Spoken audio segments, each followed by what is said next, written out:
Today's client question is, are smoothies okay? Well, I'll be making a smoothie with you here today, and I'm going to show you what I put in my smoothies, and I'm going to show you how you can customize them to your own taste. And we're going to talk about the nutrition and the benefits of having smoothies, and we're going to talk about some of the things you should watch out for as well. So let's get started. Okay, so I have all my ingredients laid out in front of me, and I also have my trusty blender. So the kind of blender that I have, I can make the smoothie right in it and then also drink it. So as we're going along, I'm gonna just be putting the ingredients into the blender cap. And the first ingredient that I'm gonna be using is milk. So this is actually cow's milk, but it's a high protein cow's milk. And they don't get high protein cow's milk by adding protein powder to it. It's just super filtered. So it's actually called ultrafiltration. And what that does is that it concentrates the natural proteins that are found in milk, and that gives you more protein and calcium in your milk. So the milk that I'm using today happens to be lactose free because I can't really have lactose, but it's also got 18 grams of protein and 550 milligrams of calcium. So what that means is that it's an excellent choice for supporting muscle and bone health. It's also rich and creamy, 2%. Which makes a perfect base for your smoothie. So I'm just gonna add it here. And while I'm doing that, I'm also gonna say that I know that there are people that don't actually drink milk for many different reasons. And so you can use a protein powder and a plant-based milk in your smoothie as well. So the next ingredient that I'm gonna add is a cup of wild blueberries.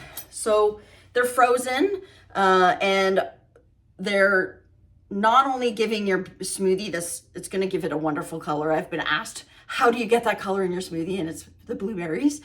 But they're also full of antioxidants, and that can help your cells from having damage. They're high in fiber also, so that helps you with feeling full longer.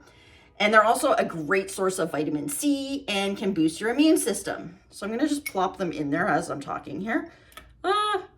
And so they're my favorite, but if you don't like blueberries, that's okay. You can use whatever fruit you like.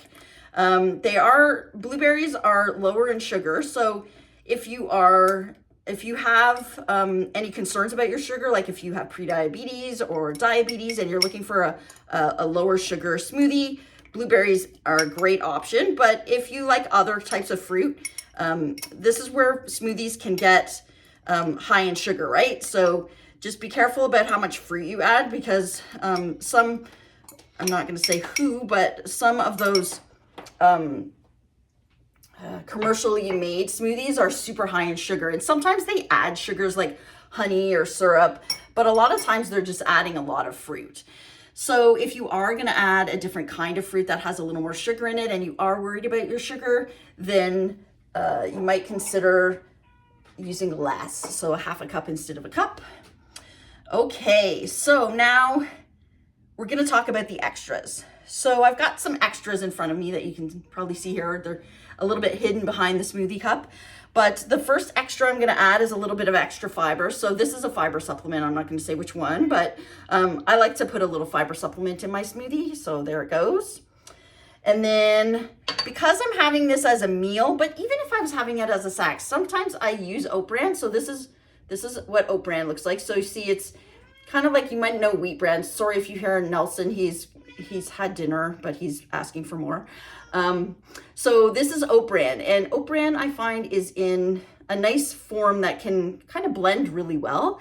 And oats are so good for you. They're full of soluble fiber, which can help with cholesterol, and it can really help with gut health. So it's another type of fibrous food, but it also contains those kind of carbohydrates that we need for energy. And it's a slow release carbohydrate, meaning that we'll get energy for longer, and it's filling. So I'm gonna just put that in there. And then the last thing I like to add is cinnamon.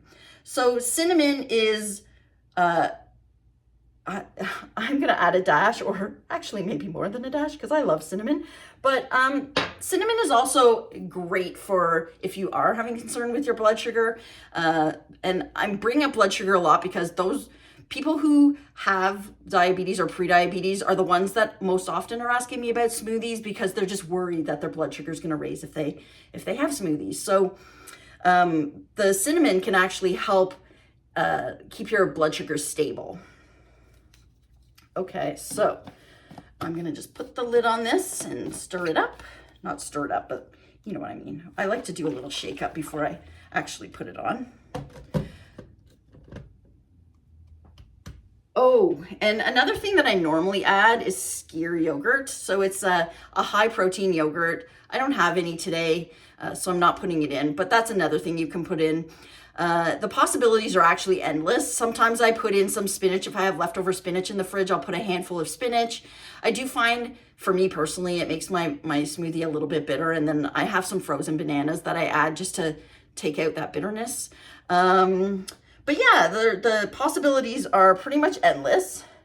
All right, so the next thing left to do is to blend it.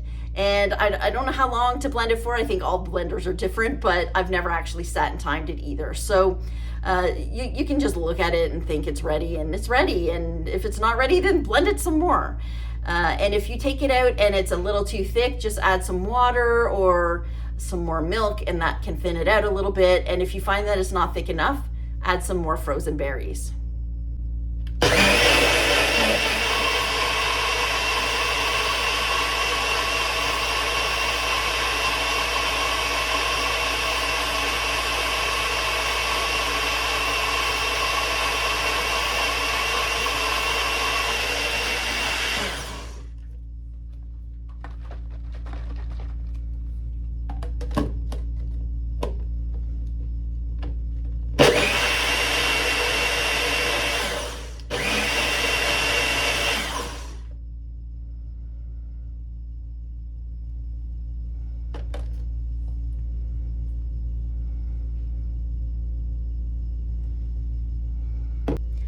Okay, so now that it's done blending, the next thing to do is to drink it. So I happen to have the kind of cup that I don't mind drinking out of, but if you like, you can just pour it into a glass.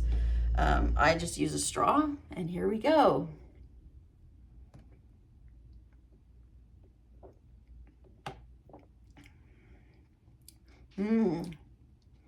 Yeah, I can taste the cinnamon, that's for sure. It's so delicious. Other than the taste and how easy it is to make, one of the things I love so much about smoothies is just how customizable they are. So remember, smoothies are a great way to get a quick meal or snack. They're easy to make, and they're full of nutrition. Thanks for joining me today, and I hope you learned something about making smoothies, and I hope I inspired you to go experiment on your own. If you like this video and you think others might like it too, please share, like, subscribe, you know, all those things. And until next time, enjoy your smoothie.